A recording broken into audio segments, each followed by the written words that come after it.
बेबाक, बेलाग अलहाज अब्दुल गफ्फार मलिक दे गए मफारकत का दाग।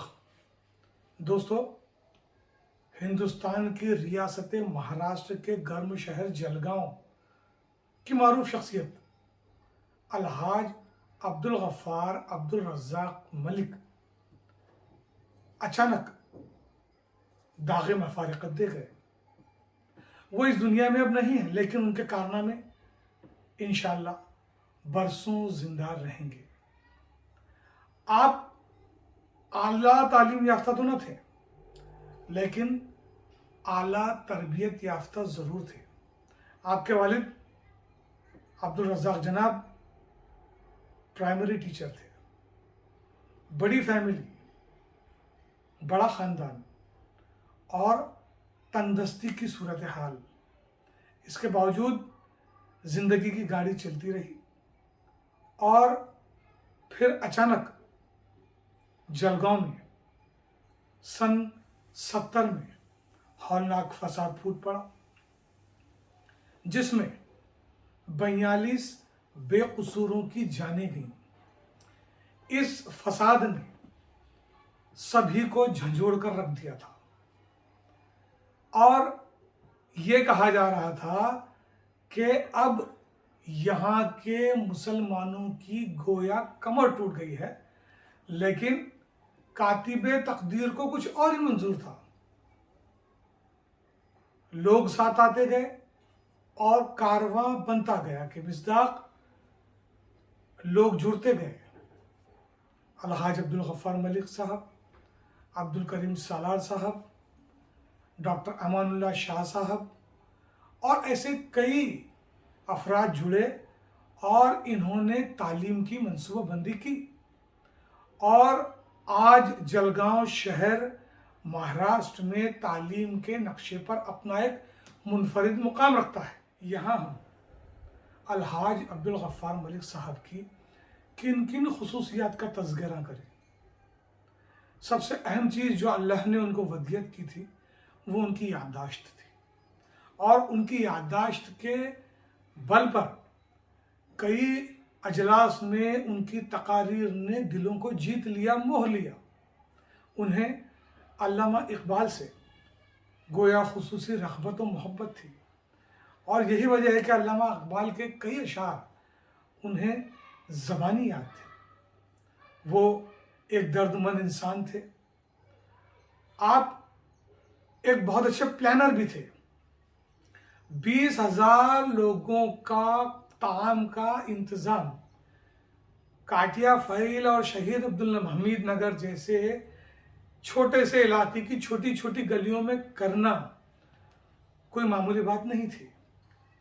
इसके अलावा जब से आपने अंजुमन तालीमुल मुस्लिमीन के ज़ेर एहतमाम चलने वाले एंग्लो उर्दू हाई स्कूल और नूर मोहम्मद चाचा जूनियर कॉलेज की बागडोर संभाली, तब से ये इदारा तरक्की करता गया, तरक्की की राहों पर गामजन रहा और अभी तक गामजन है।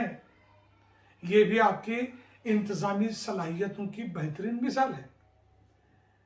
इसके बाद आप इकरा एजुकेशन सोसाइटी के बुनियादी रुकन न सिर्फ रहे, बल्कि आप जनरल सेक्रेटरी की हैसियत से काम करते रहे और आखिरी सांस तक उससे जुड़े रहे। इसके अलावा भी आप बहुत सारे इदारों से जुड़े, बहुत सारे इदारों में आपने खिदमत अंजाम दी, लेकिन आपकी वो खिदमत जो उर्दू के लिए है, जो गरीबों के लिए है, जो मसाकिन के लिए है, वो नाकाबिल फरामोश है। आइए आपको एक बात सुनाते हैं।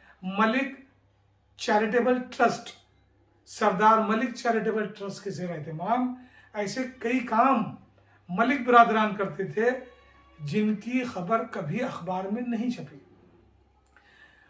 आपके घराने से गुरबा मसाकिन को माहाना पेंशन अदा की जाती है और ये रकम हज़ारों रुपयों में होती है और किसी भी मिस्कीन को, गरीब को, ज़रूरतमंद को आपके घर पे तशरीफ़ लाने की ज़रूरत नहीं होती, बल्कि आपके रज़ाकार अज खुद उनके घर जाकर इन रकमों को बहुत खामोशी से तकसीम किया करते थे।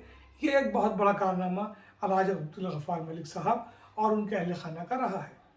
जहाँ तक आपकी बात है शुजाअत की, बहादुरी की, बेबाकी की और बेलागी की, तो मैं आपको क्या बताऊं कि ऐसे कई मौक़े आए शहर में जब हिंदू मुस्लिम मुनाफरत का माहौल बढ़ने लगा।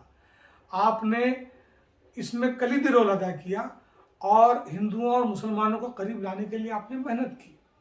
इसी के साथ साथ आपने कौम के दिल से डर निकालने के लिए हमेशा बेहतरीन तकारीर की, कौम को हौसला दिया और कौम की रहनुमाई और जहनी तरबियत की आपने कोशिश की। जहाँ तक मैं अपनी बात कहूँ, आपके और अब्दुल करीम सालार साहब के हमरा कई असफार करने का मौका मिला। आप एक जिंदा दिल तबीयत के मालिक थे।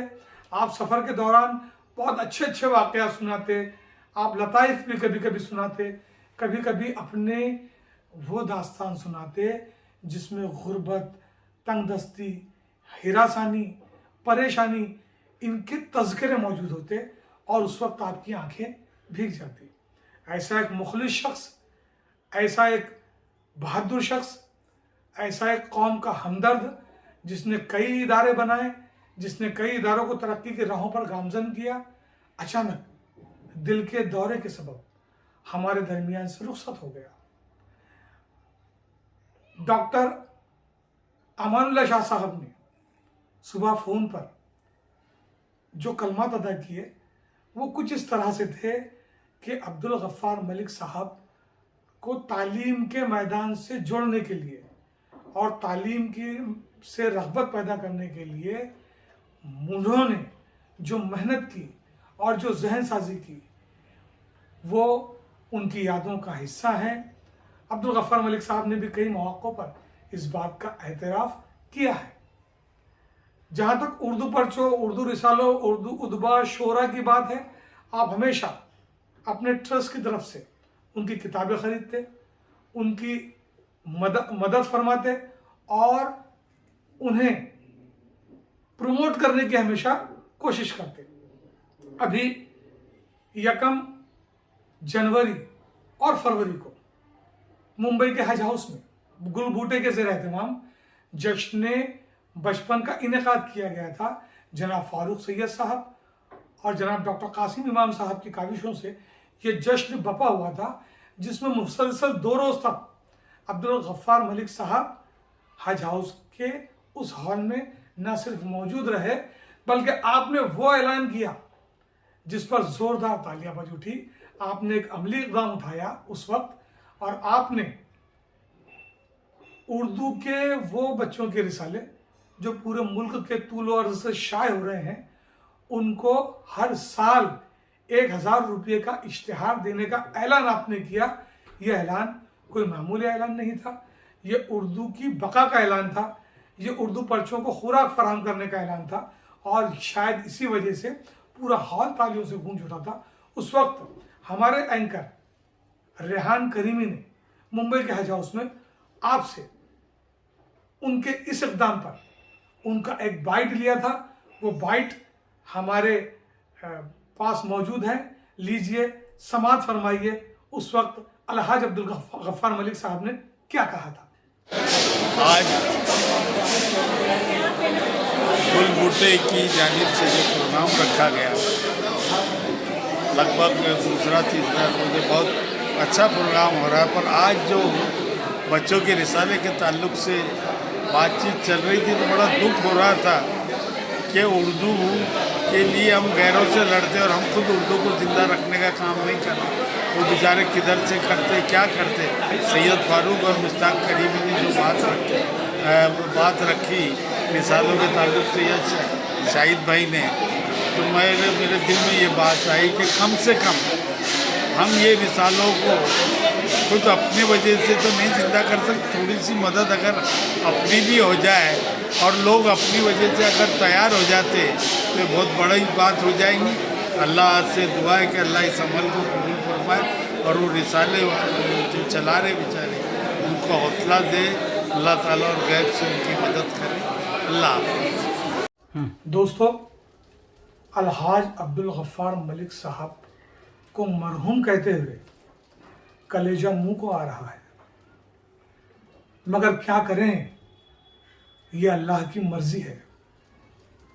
हम दुआ करते हैं कि अल्लाह ताला मरहूम को करवट करवट जन्नतुल फिरदौस में आला मकाम अता फरमाए और उनके अहले खाना, उनके फर्जंदान को हिम्मत और हौसला दे। जो मंसूबे आपने बनाए थे, अल्लाह ताला उन मंसूबों की तकमील करे और वो जो खला आपकी गैर मौजूदगी की वजह से जलगांव में पैदा हुआ है, हम अल्लाह ताला से दुआ करते हैं अल्लाह ताला इस खला को पूरा करने के लिए अपनी खुसूसी रहमत नाजिल फरमाए। आमीन सुम्मा आमीन या रब्बुल आलमीन।